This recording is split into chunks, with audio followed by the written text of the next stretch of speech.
Assalamualaikum dan salam sejahtera. Kita sambung balik tajuk enzim. Okey, dalam video sebelum kita sudah perhatikan ciri-ciri enzim, bagaimana enzim bertindak balas. Okey, seterusnya kita lihat macam mana enzim itu boleh mempercepatkan tindak balas. Okey, bila kita ada dua bahan, bila kita mau tindak balaskan dua bahan, okey, biasanya kita memerlukan tenaga.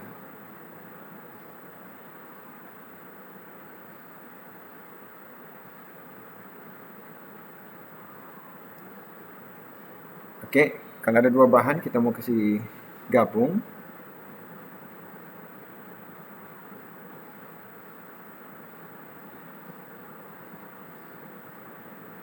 Biasanya kita perlukan tenaga. Sama juga kalau kita pecahkan bahan. Contoh, kita mau pecahkan batu, kan?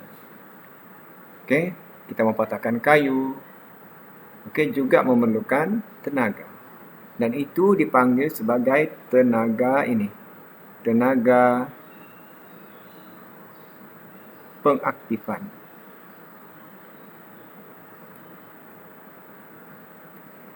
Okey, ini bahan tindak balas. Bahan atau substrat. Ini hasil. Jadi untuk kita pecahkan bahan, untuk kita cantumkan bahan substrat itu, kita perlukan tenaga. Okey, jadi dalam tindak balas biasa, tenaga itu yang warna biru. Maknanya tinggilah tenaga pengaktifan. Tenaga yang digunakan untuk memulakan tindak balas itu tinggi. Okey, bila ada enzim, enzim akan merendahkan tenaga pengaktifan. Maknanya dalam bahasa yang mudah, enzim ini akan menjimatkan ataupun memudahkan tindak balas itu. Sebabnya enzim boleh mempercepatkan tindak balas. Okey, jadi ingat, peranan enzim ialah merendahkan tenaga pengaktifan. Merendahkan tenaga pengaktifan. Iaitu tenaga yang digunakan untuk memulakan satu-satu tindak balas. Contohlah, kalau kita mau tolak barang di atas meja. Katakanlah beg. Kita tahu geseran antara meja dengan beg itu menyebabkan beg itu susah mau ditolak, digerakkan. Sebab ada geseran. Jadi kalau kita letak pelincir, letak grease atau apa-apa yang licin, beg itu akan lebih mudah bergerak. Begitulah enzim. Bila ada enzim, tenaga yang diperlukan untuk memulakan tindak balas itu, melakukan tindak balas itu berkurang. Okey, maka tindak balas itu lebih cepat berlaku. Okey, seterusnya kita lihat faktor-faktor yang mempengaruhi tindak balas enzim. Okey, ini sepatutnya kita buat eksperimen di makmal, tapi sebab kita masih lagi buat PDPR, jadi kita tidak dapat buat. Kemungkinan cikgu akan buat dan buat demonstrasi ataupun tunjuk dengan kamu. Tapi eksperimen ini kita akan buat juga. Okey, yang pertama kesan suhu. Okey, suhu memang pun kita tahu mempercepatkan tindak balas. Contoh, kalau kita larutkan gula, sudah tentulah kalau suhunya tinggi, gula lebih cepat larut. Maknanya gula cepat larut dalam air panas berbanding air sejuk. Okey, soalnya kenapa kalau kita naikkan suhu? Kalau kita naikkan suhu, kadar tindak balas bertambah. Kenapa kalau kita tambah suhu ini, kadar tindak balas bertambah, meningkat. Okey, sebab kamu tahu enzim, katakan itu enzim. Okey, ini enzim. Katakan ini kita punya substrat. Enzim, substrat. Jadi tindak balas akan berlaku kalau enzim ini berlanggar, berjumpa dengan substrat. Kan? Sebab enzim bukan organisme hidup, bukan enzim itu bergerak cari substrat atau substrat pergi cari enzim. Tidak. Dia hanya perlanggaran. Jadi, bila suhu dinaikkan, bila suhu kita naikkan, suhu semakin tinggi. Okey, seperti yang kamu belajar, kadar pelanggaran zarah-zarah akan lebih aktif bergerak. Kan? Kamu belajar dulu kalau air atau apa ini zarah-zarah apa ini? Gas. Bila suhu semakin tinggi, zarah-zarah tu lebih cepat bergerak dan lebih kerap berlanggar. Jadi semakin tinggi suhu, semakin tinggi perlanggaran. Kadar perlanggaran. Jadi kadar tindak balas pun meningkat. Okey. Kenapa? Sebab kadar pelanggaran bertambah. Sehingga suhu 37 darjah Celsius lebih kurang. Okey. Tindak balas itu bertambah. Sampai 30 darjah Celsius, 37 darjah Celsius, tindak balas tadi akan turun semula. Dan akhirnya berhenti. Okey, kenapa? Ini ada istilah baru kamu nak belajar. Okey. Pada peringkat ketiga ini, enzim dikatakan ternya asli.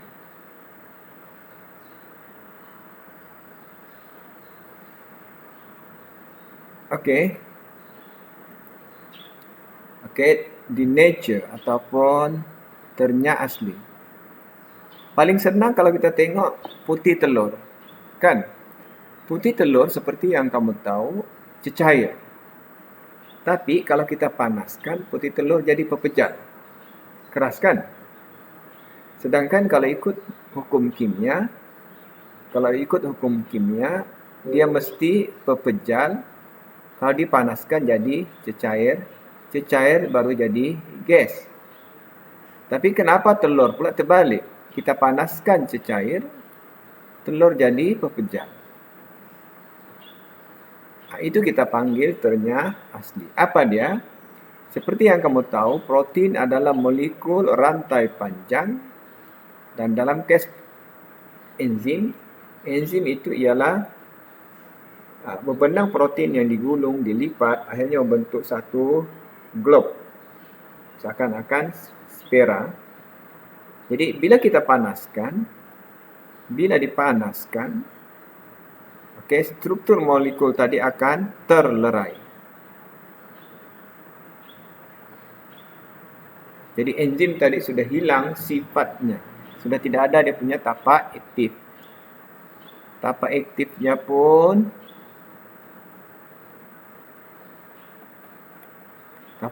pun rosak. Tiada sudah. Jadi bila tidak ada tapak aktif, maka tiada tindak balas. Jadi akhirnya tindak balas menurun. Sampailah pada suhu 60 darjah Celsius.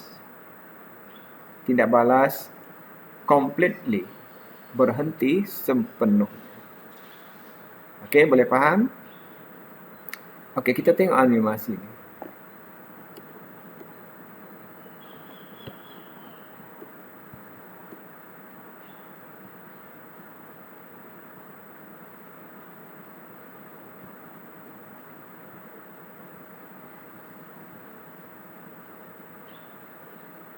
Okey, cuba tengok animasi ni. Okey, dalam animasi ini kamu diberi dua contoh, iaitu satu tindak balas biasa, ada substrat masuk pergi tapak aktif, terpisah. Okey, sebaliknya bila enzim ternya asli, katakan oleh suhu, kita panaskan, jadi enzim itu berubah bentuk. Bila berubah bentuk, maka tapak aktif juga berubah bentuk. Jadi bila tapak aktif berubah bentuk, maka enzim sudah tidak lagi sepadan dengan substrat. Okey.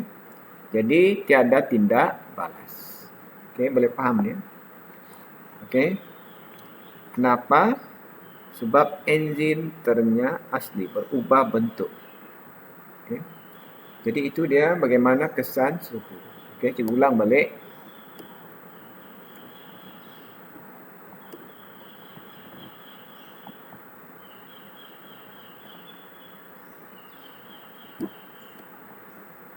Okey, suhu. Okey, peningkatan suhu akan meningkatkan kadar tindak balas enzim. Kenapa? Sebab kadar pelanggaran antara enzim dengan substrat semakin bertambah. Jadi kadar tidak balas bertambah. Okey. Dan tidak balas paling tinggi ialah pada 37 darjah Celsius ataupun kita panggil suhu optimum. Okey. Peningkatan suhu seterusnya akan menyebabkan kadar tidak balas turun dan akhirnya berhenti. Kenapa? Kerana enzim sudah ternyata asli. Hilang sifat asalnya. Next. Kita tengok kesan pH. Okey, pH seperti yang kamu tahu. Kalau pH 0 hingga 7. Okey, kamu pun tahu ini asid. Okey. 7 neutral, lebih daripada 7 ialah alkali. Di tengah-tengah ini neutral. Okey, katakan kita ambil pepsin. Pepsin seperti yang kamu tahu, di dalam perut ada asid hidroklorik. Ini berbunyi-bunyi menyebabkan perut kita pedas, kalau kena gastrik, boleh pengsan, asid hidroklorik. pH-nya pH 2. Jadi maknanya enzim pepsin di situ bertindak balas bagus pada pH 2. Maknanya kalau pH-nya 2, kadar tindak balasnya tinggi. Kalau pH-nya turun, kurang lagi, tindak balasnya juga berkurang. Begitu juga kalau pH bertambah. Okey, katakanlah kita ambil pepsin letak di dalam air. Seperti yang kamu tahu air adalah neutral pH 7. Jadi kalau pH 7 di sini sudah tentulah pepsin tidak boleh bertindak balas. Kenapa? Sebab ternyata asli.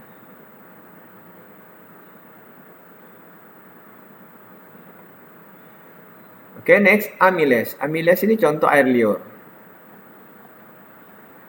Jadi kamu tahu air liur kita kan neutral. Tidak pahit, tidak masam. Jadi amylase air liur paling bagus bertindak balas pada pH 7. Neutral. Ada satu lagi amylase di sini. Sekali dengan tripsin, dia alkali. Hempedu. Hempedu kan pahit. Jadi kenapa pahit? Sebab alkali. Jadi kalau kita ambil tripsin, kita letak di dalam asid, apa jadi? Tripsin akan ternyata asli, tindak balas berhenti. Senang faham kan? Okay, next.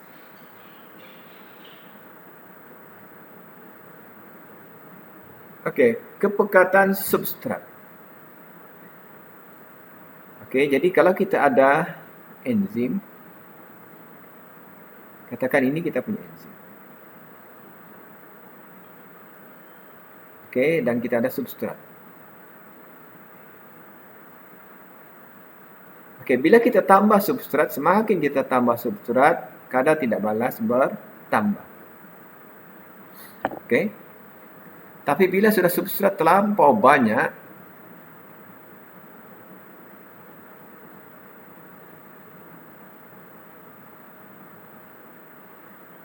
maka tidak balas akan mendatar. Kenapa? Sebab tapak aktif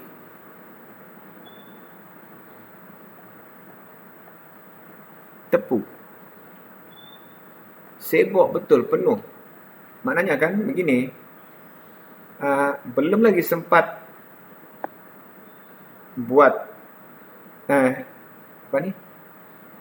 membuat tindak balas untuk satu substrat, ada lagi substrat datang. Tiba-tiba macam kita lah, dibagi banyak kerja sampai satu tahap kita tepu, tidak boleh lagi buat tu kerja. Itu. Maknanya tapak aktif sudah tepu.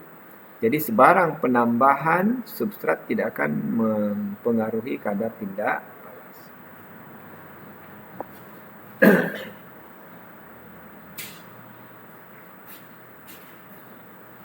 Okey, jadi kalau kepekatan tindak balas boleh mempengaruhi substrat.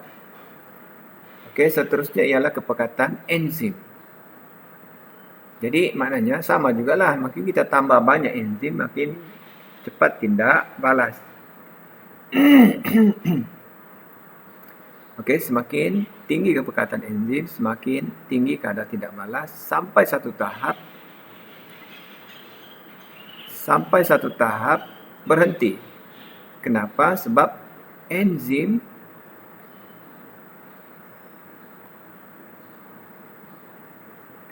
lebih banyak dari substrat. Katakan ini, substrat ada 2, enzim ada 5. Tidak memberi makna apa-apa. Kita tambah pun enzim tu tidak akan memberi apa-apa sebab substrat itu sudah jadi faktor penghad. Okey, maknanya tidak cukup substrat. Jadi kalau kita mau tindak balas itu meningkat, maka kita kena tambah lagi dah substrat. Okey, seterusnya okey, ini kamu boleh tengok di YouTube. Okey, aplikasi enzim dalam kehidupan seharian.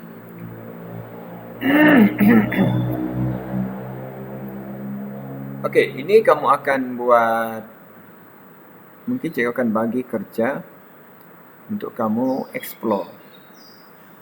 Okey, apa peranan-peranan enzim di dalam bidang-bidang ini? Perubatan, penghasilan jus, industri tenusu, okey, serbuk pencuci, daging, dan industri kulit. Katakanlah industri kulit kita ambil. Okey, kulit haiwan seperti yang kamu tahu ada daging di situ, ada lemak, ada bulunya. Jadi diguna enzim tripsin. Tripsin ini akan menguraikan protein. Jadi tertanggallah kelebihan-lebihan daging tadi, tertanggallah bulu sebab bulu itu dipegang oleh otot dan otot itu adalah protein. Okey. Jadi untuk membersihkan kulit daripada lebihan daging dan bulu, enzim tripsin digunakan. Okey, kalau enzim industri katakan ini serbuk pencuci. Okey, kita punya kotoran daki itu protein. Jadi protein atau darah kah? Jadi enzim di dalam sabun itulah yang akan menguraikan protein. Katakanlah badan kita kan berminyak. Jadi minyak itu akan ditindak balas oleh lipase.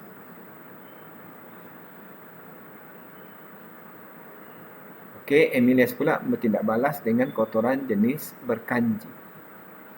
Okey, ini peranan-peranan enzim di dalam industri.